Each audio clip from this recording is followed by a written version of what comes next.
네, 다음 주부터 마스크 착용을 뺀 모든 사회적 거리 두기가 모두 해제됩니다. 시행 2년 1개월 만인데요. 다시 시작된 일상 회복에 따라 의료 체계는 어떻게 달라지는지, 또 재확산의 우려는 없는지 신상엽 감염내과 전문의와 진단해 보겠습니다. 네, 어서 오십시오. 네, 안녕하세요. 네, 신규 확진자가 나흘째 10만 명대로 집계가 됐습니다. 이러한 완만세 계속 진행될까요?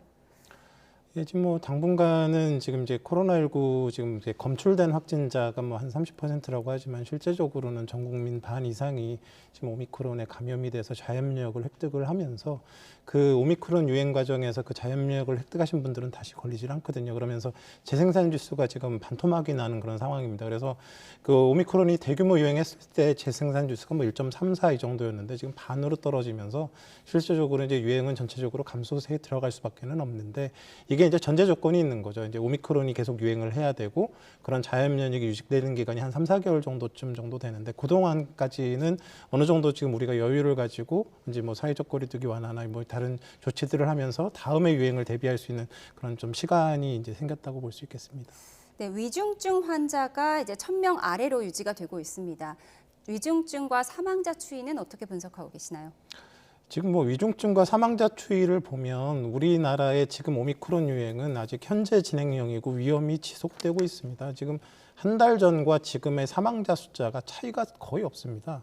그래서 지금 사망자 수가 계속 200~300명대로 계속 나오고 있고 위중증 환자의 감소율도 상당히 낮은 편이거든요. 지금 확진자 수가 줄어든 거는 이제 실제 확진자 수는 이제 정점에 비해서는 한 반 정도로 줄어든 것 같은데 검출률이 떨어진 거지 이제 착시 효과입니다. 아직은 확진자가 많이 발생을 하고 있는 상황이고 이런 상황에서 사실 조심스럽지만 이제 사회적 거리두기가 완화되는 상황에서 이게 이제 결국 사회적 거리두기 완화 상황에서 이게 지금 유행의 기울기가 이제 완만해질 가능성이 높기 때문에 사회적 거리두기 완화에 대한 그런 부분들은 충분히 누리지만 또 이렇게 사회 취약계층이나 고위험군들이 지금 보호받지 못하고 또 계속 감염돼서 위험에 빠질 수 있다는 걸 좀 인지를 하고 계속 좀 이런 개인 위생이나 이런 부분은 보다 좀 철저히 해주셔야 될 것 같습니다. 네, 착시 효과가 있어서 우려되는 점이 있다라고 말씀을 해주셨는데 어쨌든 한 달째 유행 감소세가 뚜렷하고 위중증 환자와 사망자 수도 감소세로 접어들면서 정부가 사회적 거리두기를 모두 풀기로 했습니다. 우선 발표부터 듣고 오시죠.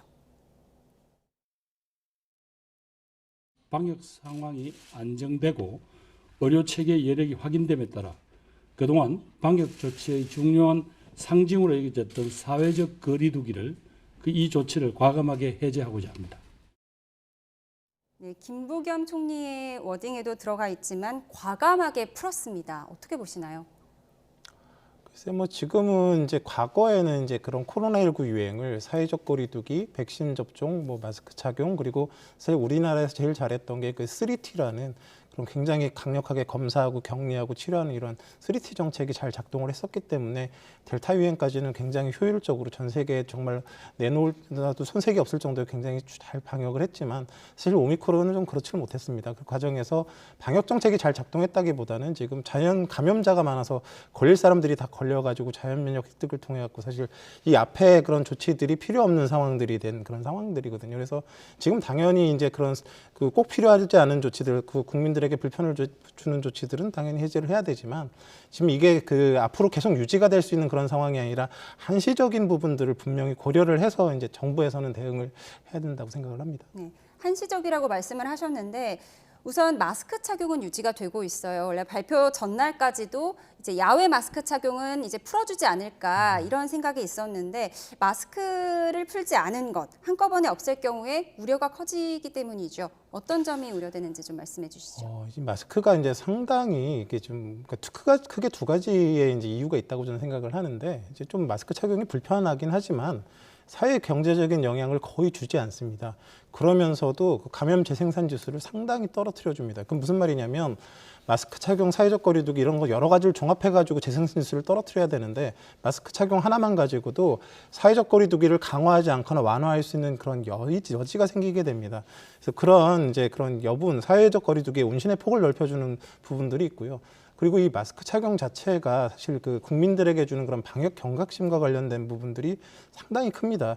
그래서 이 두 가지 부분들을 고려했기 때문에 아직 이제 말씀드렸지만 오미크론의 위험이 여전한 상황에서 이제 사회적 거리두기를 푸는데 이 마스크 착용까지 푸는 분은 조금 더 신중하게 지금 선택을 해야 되는 그런 상황이라고 생각을 합니다. 네. 이제 마스크는 경각심과 관련이 있고 오미크론의 유행은 여전하다라고 말씀을 하셨는데 궁금한 것이 사회적 거리두기를 우리가 2020년 3월부터 진행을 했어요. 그런데 초반에는 사회적 거리두기를 시행하면 확실히 효과가 나타났는데 최근 이 오미크론의 확산 속에서는 사회적 거리두기가 효과가 없었다 이런 분석들이 나오고 있거든요. 이 부분은 왜 그렇습니까? 이제 사회적 거리두기는 사실 어찌 보면 경제하고 확진자 수를 맞바꾸는 정책이거든요. 굉장히 피해가 동반될 수밖에 없습니다. 그래서 대부분의 방역 정책은 가능하다 그러면 뭐 백신, 마스크, 개인위생 이런 걸로 이제 1차적으로는 대응을 노력을 하는 거고요. 그게 안 될 때 이제 사회적 거리두기의 강화나 이런 부분들을 심지어는 뭐 셧다운까지도 하게 되는데 이제 우리가 이제 오미크론 유행을 겪어가면서 이제 많은 분들이 이제 알게 되셨겠지만 사회적 거리두기를 단순히 강화하고 완화하는 게 꼭 그렇게 큰 영향을 주는 건 아니고요. 거기에 이제 같이 이제 그 동반되는 그런 변수가 경각심과 그다음에 유행의 규모, 상황 이런 것들이 크게 영향을 받습니다. 예를 들다 그러면 과거에는 사회적 거리두기 개념이 없었을 때 신천지 대구 유행했을 때 국민들이 자발적 경각심만 갖고 이동량이 40% 감소했거든요. 네. 이번 오미크론 유행 때는 어떤 현상이 벌어졌냐면 사회적 거리두기가 계속 완화가 됐습니다. 사실은. 그런데 실제적으로 보면 이동량이 감소하고 카드 사용량이 줄었어요. 일부를 제외하고는. 무슨 말이냐면 사실 경제적인 도움이 사회적 거리두기를 완화했는데 도움이 되지 않았다는 얘기거든요. 왜 그랬나 살펴봤더니 너무나 확진자 수 규모가 많으니까 격리된 사람들이 밖에 나가서 소모를 할 수가 없고 격리된 사람을 돌봐야 되는 사람 역시도 밖에 나가서 뭔가 사회활동을 하기 어렵고 그런 경각심을 가지고 또 전체적인 이동량이 줄어들면서 이제 나타나는 효과거든요. 그래서 지금 사실 그 유행 중간중간에 이제 어떤 주장들이 제기됐었냐면 사회적 거리두기를 할 거면 2주 정도 셧다운을 해서 확진자 수 규모를 확실히 줄인 다음에 그 이후에 조심스럽게 푸는 게 장기적으로 봤을 땐 경제적으로 도움이 될 수 있겠다. 그러니까 이제 여러 가지 이제 사회적 거리두기 전략들에 대해서도 이제 우리가 좀 고민을 해야 되는 그런 상황들이 있고 그렇기 때문에 시대마다 적용된 기준은 똑같은데 유행의 상황에 따라서 사실 결과가 다르게 나타나고 있는 그런 상황이라고 보시면 될 것 같습니다. 네, 거리두기에 있어서는 상당히 많은 시행착오를 겪어왔습니다. 교수님께서 앞서 말씀해 주셨지만 이제 오미크론은 재감염이 될 가능성이 적고 자연 면역이 3, 4개월 정도는 갈 것이다라고 말씀을 해 주셨는데 그런데 이렇게 획기적으로 풀었을 경우에 확진자가 감소세가 더뎌지거나 다시 확 늘어날 가능성도 우리가 염두에 둬야 되지 않을까요? 일단 오미크론과 오미크론 하이브 변이나 아니면 그 재조합 변이 이게 유행한다는 전제하에서는 대규모 확산이 일어날 가능성은 거의 없습니다. 변이가 있더라도요. 예, 변이가 나타나지 않고 지금의 오미크론의 네. 그 하위 변이 정도만 나타난다 그러면 확산의 우려는 없는데 하위 변이 정도는 새로운 변이가 없다. 나타나면 이제 그거는 얘기가 완전히 다르고요. 네. 지금 분명한 거는 이제 뭐냐면 우리가 지금 가장 우려하는 게 이제 세 가지 지점인데 지금 확진자가 정점을 찍고 내려오는데 생각보다 지금 기울기가 생각보다 완만합니다. 네. 근데 이 완만한데 사회적 거리두기는 분명히 지금 내일 모레부터 완화가 되게 되면 이 완화하는 폭을 더 낮게 만들 거거든요. 그리고 방역 경각심 역시도 당연히 약화될 수밖에 없습니다. 이 상황에서. 그리고 지금 아까 잠깐 말씀드렸지만 오미크론의 하위 변이인 스텔스 오미크론인 BA2나 X 변이 계열들은 전파력이 오미크론보다는 조금 더 높기 때문에 이 유행의 기울기를 좀 더 완만하게 할 수 있거든요. 이런 세 가지 조건들이 결국은 아직 위험성이 남아있는 상황이기 때문에 지금 사회적 거리두기는 풀더라도 국민들의 경각심은 풀지 않았으면 좋겠다라는 게 사실 지금 개인적인 바람입니다. 네, 경각심을 풀지 않아야 할 텐데요. 다음 주 월요일부터는 말씀드린 대로 이제 사회적 거리두기가 모두 해제가 되는데 25일부터는 감염병 등급이 이제 1급에서 2급으로 낮아지게 됩니다. 1급과 2급의 차이점부터 한번 정리를 해주실까요? 사실 이게 좀 몇 가지 좀 굉장히 중요한 변화긴 하고 이게 정말 가능할지에 대해서 이제 좀 살펴봐야 될 게 있는데요. 지금 1급 감염병은 사스, 메르스, 코로나19 신종 감염병들 그러니까 미래가 예측이 안 되는 감염병들은 전부 다 1급에 들어가 있습니다. 그리고 2급 감염병에는 그 뭐 결핵, 홍역, 수두 같이 이거 공기 감염병이거든요. 어찌 보면 1급 감염병보다 전파력이 훨씬 더 높습니다. 그럼에도 불구하고 낮은 등급인 2급에 가 있습니다. 그 이유가 뭐냐면 결핵이나 이런 감염병들은 소위 지금 우리가 엔데믹이라는 용어를 지금 혼란스럽게 쓰고 있는데 결핵이 바로 엔데믹이거든요. 네. 그러니까 재생산 지수 1 정도의 그런 꾸준한 유행이 계속되고 있습니다. 우리 지역사회에서. 무슨 말이냐면 꾸준한 유행이 지속된다는 얘기는 우리가 예측이 가능하거든요. 미래가. 그럼 미래가 예측하기 가능하기 때문에 기존 의료 체계에서 대응이 가능합니다. 그러니까 미래가 예측하면 미래 아무리 전파력이 높더라도 결핵과 같은 그런 무서운 감염병이라도 지금 기존 의료 체계에서 충분히 커버가 되고 있거든요. 근데 지금 그러면 이제 코로나19가 1급에서 2급으로 간다는 얘기는 코로나19가 예측 가능해져서 기존의 의료 체계에서 커버 가능해야지만 이게 가능한 얘기 아니겠습니까? 그런데 뭐 독감도 그렇지만 독감도 엔데믹으로 가지 않고요. 코로나19도 엔데믹으로 가지 않습니다. 지금 용어가 혼선돼서 섞이고 있는데 독감이나 코로나19 같은 감염병은 계속적으로 계속 나오는 게 아니라 아주 소강 상태와 심한 유행, 이게 이제 팬데믹이든 에피데믹이든 유행이 번갈아가면서 나타나는 양상을 보이거든요. 그래서 이 엔데믹에 준한 그런 그 의료 체계 대응이 생각보다 이렇게 세팅이 쉽지가 않을 가능성이 많고요. 그래서 지금 그런 미래에 대한 정확한 예측은 불가능하지만 일단 지금 코로나19는 그 예측이 불가능하고 엔데믹과 관련한 그런 그 대책을 세우는 그런 목표를 삼는 게 조금 이렇게 좀 위험한 부분들이 있는 게 지금 아까 말씀드렸지만 지금 가을쯤 돼서 새로운 변이가 나타나게 되면 기존의 오미크론에 감염된 사람이나 접종한 사람들도 결국 재감염되면서 전 세계 대유행을 피하기가 어렵습니다. 우리나라만 피해 나가기가 어렵거든요.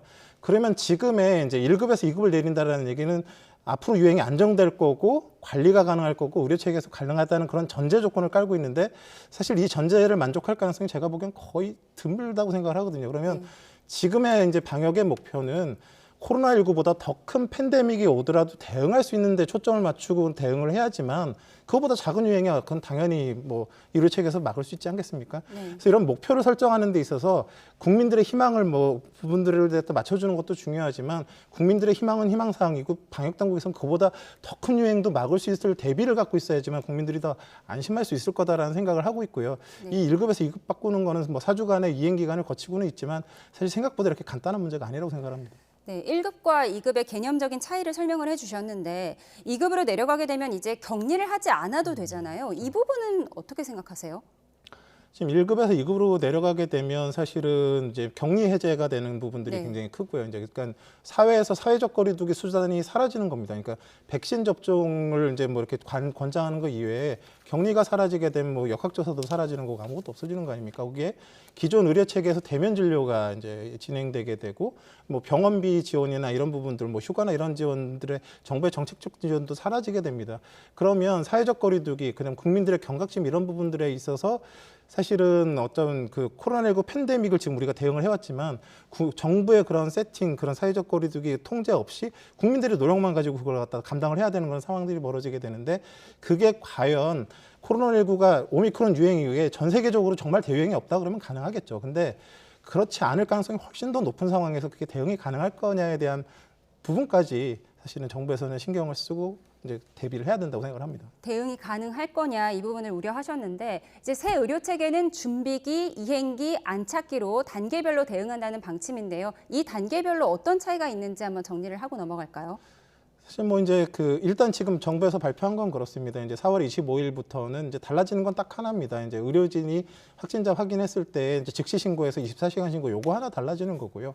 그 이제 4주 정도의 이행기를 보면서 이제 뭐 앞으로 어떻게 될지 모르겠지만 아까 말씀드렸던 그 이후부터는 격리 의무가 사라지고 대면 진료를 해야 되고 뭐 이런 특별한 뭐 그런 그 지원들은 사라지게 될 것 같고요. 아마도 그런 게 다 사라져도 지금 팍스로비드나 라게브리오 같이 지금 그런 고위험군들이 사용하는 약값 정도까지는 지원이 되지 않을까 싶은데 그 외의 지원들은 사실상 거의 이제 그렇게 충분히 지원되지는 정부에서 지원되거나 그러지는 않을 걸로 이제 보이는 상황입니다. 네.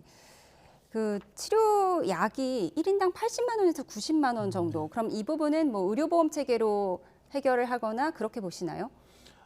그 의료보험 체계에서 해결하기가 어려울 거고요. 왜냐하면 이게 이제 정부에서는 사실은 사회 취약계층의 피해 최소화를 해야 될 의무가 있습니다. 근데 지금 고위험군들이 코로나19에 걸렸을 때는 상당한 위험이 있기 때문에 이런 그런 입원 확률을 낮춰주는 이제 뭐 라게브리아나 팍스로비드 같은 경우는 정부에서 아마 무료로 지원을 해줘야 되는 게 저는 맞다라고 생각을 하고요. 다른 걸 다 끊더라도. 근데 이제 그런 부분들은 이제 사실 상황이 안정됐을 때의 얘기고 지금은 안정됐을 때를 어떻게 할까를 논해야 되는 것보다는 앞으로 대규모 유행이 사실 가을철이 저는 예상이 되고 있거든요. 그럼 그 대유행을 어떻게 대비할 건가를 갖다 좀 더 신경을 쓰고 관심을 가지고 초점을 맞춰서 정부에서는 해야 될 것 같고요.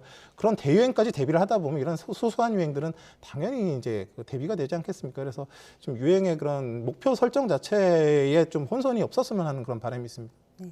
가을 대유행이 우려된다고 말씀을 하셨는데 앞으로 또 다른 유행을 대비하려면 또한 백신 접종 얘기를 안 할 수가 없거든요. 4차 접종 해야 하나요? 사실 지금 60세 이상의 4차 백신 접종이 권고가 되기 시작했는데 사실 근거가 좀 부족하고요. 시기도 맞지가 않고 그렇습니다. 왜냐하면 이 백신 접종은 사실은 유행 이전에 그 유행 균지에 맞는 백신을 접종하는 게 이제 원칙이긴 하고요. 결국 백신 접종을 통해서 노릴 수 있는 건 두 가지거든요. 감염 예방 효과와 위중증 예방 효과. 근데 감염 예방 효과는 지금 4차 백신 접종을 해도 뭐 2달 이상 진행이 유지가 안 되는 걸로 알고 있기 때문에 2달 이내에 지금 뭐 새로운 그 오미크론 유행이 오지는 않을 거거든요. 새로운 변이에 대해서는 효과가 별로 없을 거고 애초에. 그러니까 감염 예방 효과는 애초에 기대하기가 어렵고 위중증 예방 효과는 지금 60세 이상 같은 경우는 90%가 3차 백신 접종까지 하셨습니다. 3차까지 한 경우는 사실은 4차를 굳이 맞지 않더라도 위중증 예방 효과를 어느 정도 유지가 되거든요. 그래서 지금 애초에 했던 것처럼 면역 저하자는 면역이 잘 안 생기고 또 시설에 계신 그런 요양시설에 계신 분들은 정말 위험하기 때문에 4차 백신 접종에 사실 의미가 있다라고 생각을 하지만 60세 이상의 일괄적인 그런 접종은 사실은 좀 하는 것보다는 그런 필요한 분들의 선에서 하는 게 좋겠고요. 제가 보기엔 앞으로 백신 접종은 지금 기존의 오리지널 와이드 타입 우한 백신 접종이 아니고 지금 화이자나 이런 곳에서 기존의 그런 변이를 다 아우르고 또 새로운 거에 대응할 수 있는 건 좀 새로운 백신을 좀 개발을 하고 있는데 그런 백신들을 최대한 빨리 확보해서 고위험분들에게 접종하는 게 더 나을 거라는 생각을 하고 있습니다. 네, 새로운 백신 필요성까지 짚어봤습니다. 신상엽 감염내과 전문의와 함께했습니다. 오늘 말씀 감사합니다. 네, 고맙습니다.